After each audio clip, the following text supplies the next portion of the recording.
이제 하루가 지나면 제19대 대통령 문재인 대통령이 아마 취임하겠죠.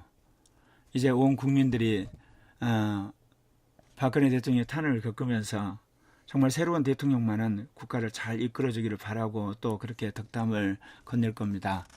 그러나 저는 그런 기대를 할 수가 없어요. 왜냐하면 문재인 후보가 지금까지 살아왔던 삶의 방식이나 그 다음에 그런 태도들이나 그리고 그의 행동을 봤을 때 그런 걸 같지 않기 때문에 그렇습니다. 특별히 차별금지법과 관련하여서 아마도 기독교와 그리고 또한 보수적인 그런 사람들과 엄청난 대결 가운데서 저는 내임덕이 가수가 될 거라 봐요.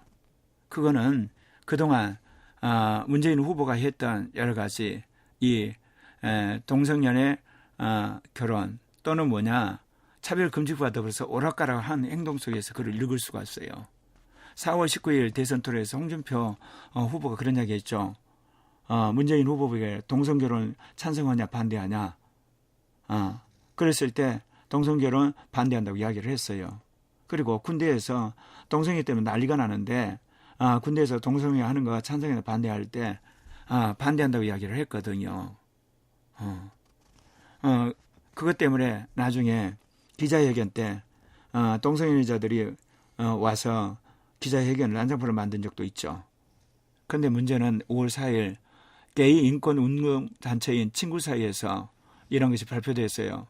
더불어민주당 문재인 후보와 정의당 심상정 후보, 민중연합당 김선동 후보가 차별과 배제를 금지하는 법안을 제도적으로 마련하겠다고 약속했다는 겁니다.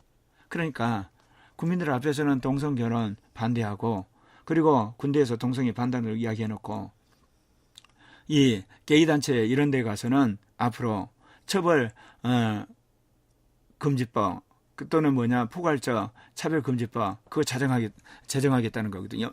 우리 생각에 이게 전혀 다른 안건인 것 같죠. 더더욱 문제는 5월 5일 문재인 후보는 국가인권위를 독립적 인권기구로 유상을 회복시키겠다고 했습니다. 그래서 예산을 편성하는 자율권, 조직을 개편하는 거, 정원을 통제하는 자율권을 주의하겠다는 거예요.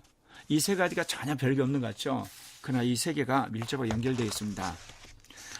동성 결혼을 반대하고 그 다음에 동성을 반대한다고 했지만 차별금지법을 예를 들면 제정하겠다 그 이야기는 뭐냐. 사실 동성애가 문제가 되는 게 뭐가 문제가 됩니까? 동성애를 죄로 하는 것이 차별이라는 겁니다. 그 차별이 없어야 된다는 거예요. 그러니까 동성애를 허용하고 그것이 나중에 동성결혼까지 허용하는 것이 차별금지법의 핵심이에요.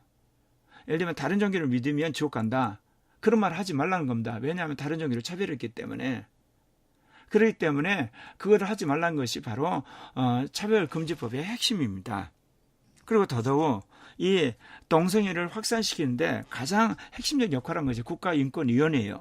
거기서 대학에 어떤 것을 명령을 하게 되냐면 대학이나 대학원에 한마디로 인권조례를 만들어란 겁니다. 그 인권조례 안에 필히 들어갈 것이 성소수자의 인권을 유린해서는 안 된다. 차별해서는 안 된다. 한마디로 동성애를 장려하라는 거죠. 그리고 거기에 대한 혐오반응을 한다든지 비판을 발언 못하게 하는 거. 그게 인권조례의 항 속에 항상 그게 들어있는 거예요. 그러면서 대학이 뭐라고 그러냐면 이런 인권조례를 제정하는 대학에 한마디로 평가할 때 프리미엄 줬다는 겁니다.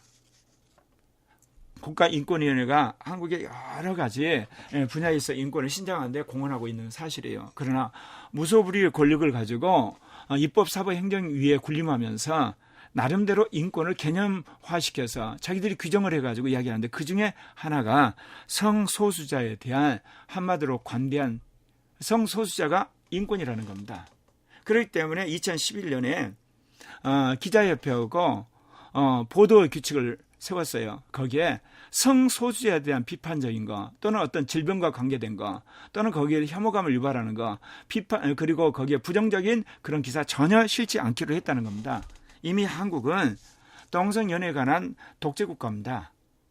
이미 국가인권위원회가 모든 언론기관에 보도지침을 줘가지고 이 동성연애자들이 가지고 있는 비윤리적인 거 또는 어떤 에이즈와 관계된 거 그리고 반사회적인 거 가정을 파괴하는 이런 걸 일체 실지 못하게 했다는 거예요.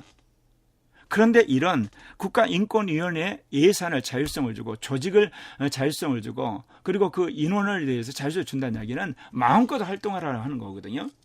이런 상황을 국민들은 잘 몰라요. 그러나 여기에 반대하는 사람들은 이 말 한마디 한마디가 전부 다 사람들을 속인다는 것을 알게 되거든요. 왜 그러냐면 지난 15년 동안 서구라파에서 이런 식으로 국민들을 속였거든요. 기독교인을 속였어요. 말을 현혹해가지고. 그러나 이것이 한국에서는 통하지 않는다는 겁니다. 이번에 홍준표가 갑자기 이렇게 보수를 결집하면서 뜬 이유를 아십니까? 5 후보 가운데 명확하게 동성애를 반대하고 동성결혼, 동성혼 그리고 차별금지법을 반대하는 게 홍준표죠. 홍준표가 한마디로 그것을 특별전략으로 삼은 거죠. 거기에 정신나간 한국의 보수 기독교인들과 그리고 반동성애 운동한 사람들이 몰빵을 한 겁니다. 그래서 어쩌든지 홍준표를 밀어가지고 정치 세력감으로 이 포괄적 금지 차별금지법 제정하는 걸 막고 더 나가서 이 동성애 합법화되는 거 그리고 동성결혼 합법하는 거 이건 막아야 되겠다. 그래서 홍준표를 띄워준 겁니다. 그래서 그들은 그러죠. 문재인을 이기고 대통령이 당선되기까지 지금 기도하면서 모든 세력을 규합하고 있어요. 이게 뭘 이야기하느냐 앞으로.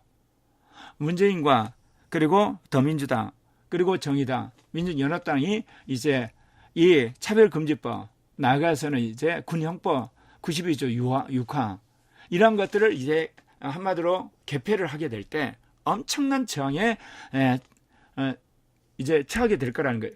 만약 이걸 하지 않게 되면 결국은 이 좌파 세력과 동성애 세력들에 의해 또 공격을 당할 테고 그래서 샌드위치가 된다는 겁니다. 저도 이 동성애를 합법화하는 거나 차별금지법을 제정하는데 절대 반대하는 겁니다. 지난 15년 동안 서구라파나 북미나 남미 오세아니아 같은 기독교 국가가 전부 다 동성애 독재 국가로 바꿔졌는데 그거 다 국회의원들과 그리고 시의원들을 속여서 그렇게 했거든요. 그러나 한국에서는 안 돼요. 왜냐? 그것이 한국에 있는 수많은 기독교인들과 반동성애하는 그룹이 그것을 알아버렸거든요. 그런 의미에서 지금 선량한 국민들 TV 토론할 때는 동성결혼 반대하고 동성혼 반대한다 이야기하고 차별을 해서는 안 된다 그러면서 이제 이렇게 동성연애 집단들한테 가가지고는 그야말로 차별금지법 만들겠다는 식으로 이중분리하는 거 이건 통하지 않는다는 겁니다. 이것은 앞으로 입법 과정 속에서 격렬한 사회적 문제가 될 뿐만 아니라 정치적 문제가 될 겁니다. 그리고 거대한 한마디로 항의 데모가 일어날 수도 있습니다. 그런 의미에서 문재인 대통령 그야말로 오락가락하면서 했던 그 모든 것들이 이제 대통령이 되므로 이제 그 모든 실체가 드러나게 될 것입니다. 그래서 이것을 강행하게 되면 조기에 네임덕에 걸릴 수도 있습니다. 특별히 이 한국당이 보수 기독교의 표, 특별히 이 동성결혼 반대, 차별금지법 반대 그런 부분에 있어서 표를 얻고 존립하기 위해서 아마 국회나 모든 부분에 있어서 아주 과격하게 나오기 때문에 정면 투쟁을 하게 되면 아마 국회에서 법안 통과하는데 굉장히 애로사항 먹을 겁니다.